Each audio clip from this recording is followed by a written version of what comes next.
Hello my lovelies and welcome to the Parapuff Girl. So this is FOXTALE's Dewy sunscreen. We know they have 3 sunscreens.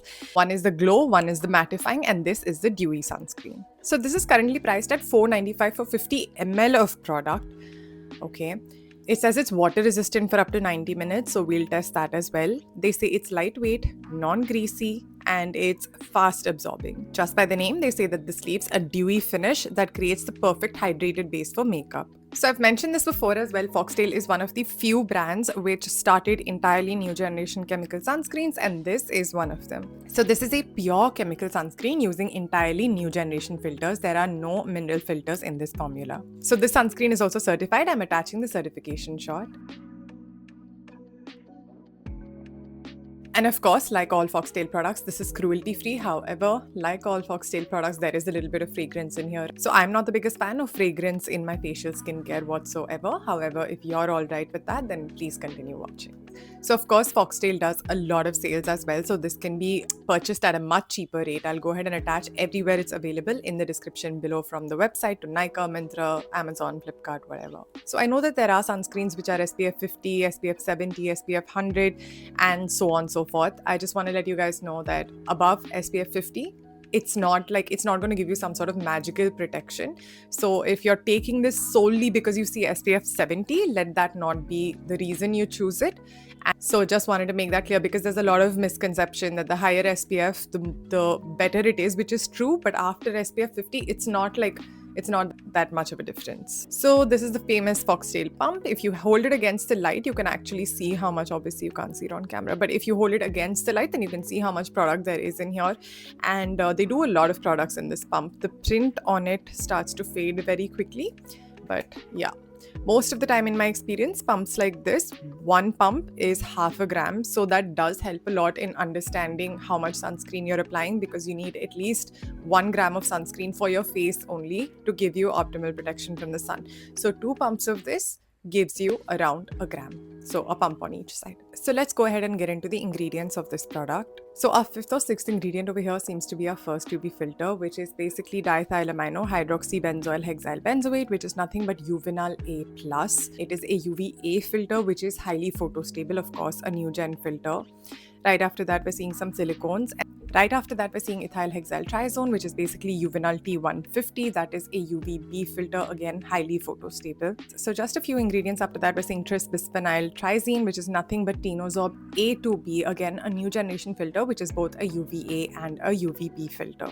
Right after that, we're seeing some emollients, we're seeing some niacinamide, and of course, towards the absolute end, we're seeing some palmitoyl tripeptide 7, which is considered the peptide that they're marketing on. So our calming, soothing ingredients over here are niacinamide, panthenol, and this tripeptide towards the end. And we're also seeing rosemary, which is slightly soothing. So this sunscreen does have some silicones. Like, I'm seeing so many people ask me for silicone-free options. I'm just trying to understand, do you want silicone-free options because it's genuinely affecting your skin and you've seen that it's causing problems, or is it fear-mongering? Because silicones are not really demons, and they're actually very helpful in skincare. And provided you're double cleansing or you're cleansing it off properly, it really shouldn't be a problem. Overall, there are very few comedogenic ingredients in this ingredient list. Hardly any ingredients which will bother your skin. I don't see essential oils or anything of that sort.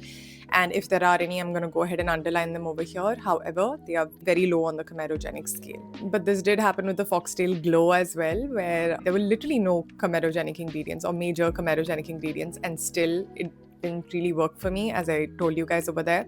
So anyway, I'll share with you my experience on this one. Okay, so let me get into the texture of this product. You know, I'm really so horrible at doing my nail paint. Like, I don't like getting extensions done, and I end up painting my nails just before this video, and this always happens. Just before the texture shots of every product that I review, I literally look at my nails and I try to find the one nail that doesn't look screwed up. Today there are no decent looking nails. So the moment it falls in water, it does not immediately fall apart, which is already better than most sunscreens. However, in about an hour, it completely fell apart. And in less than an hour, when I checked it at a half an hour mark, it was still a lot like this. So it's very slightly water resistant.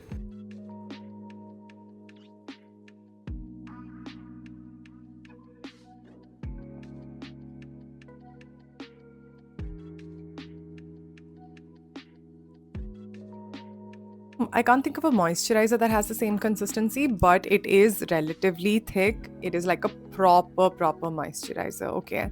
So overall, this is relatively thicker. It still does spread easily as well. So I'm gonna go ahead and apply this to half of my face so you guys can get an idea what the finish is like. By the way, I did not apply any moisturizer on my face because this is a moisturizer.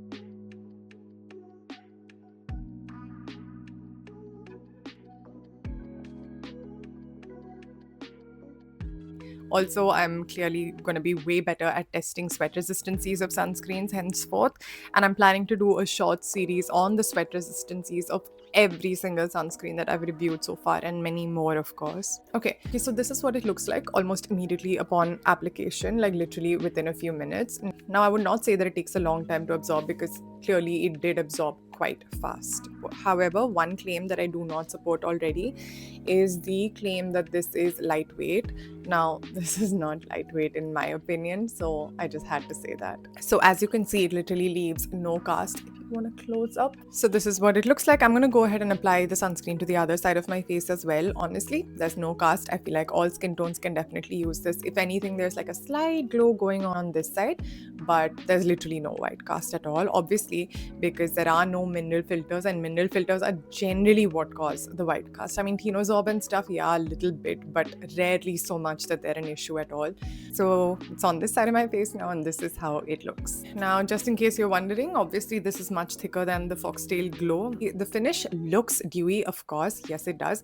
So the finish feels silky and velvety, and it could be perceived as the tiniest bit of sticky as well. I'm just gonna go ahead and pat this in. So this is a Foxtail sunscreen that I've been using from quite some time, and this one does not pill. I've used it under so much different kinds of skincare and it does not pill at all. So that is one advantage of this. The look of this is definitely dewy, but for a lot of people, this can come across as greasy.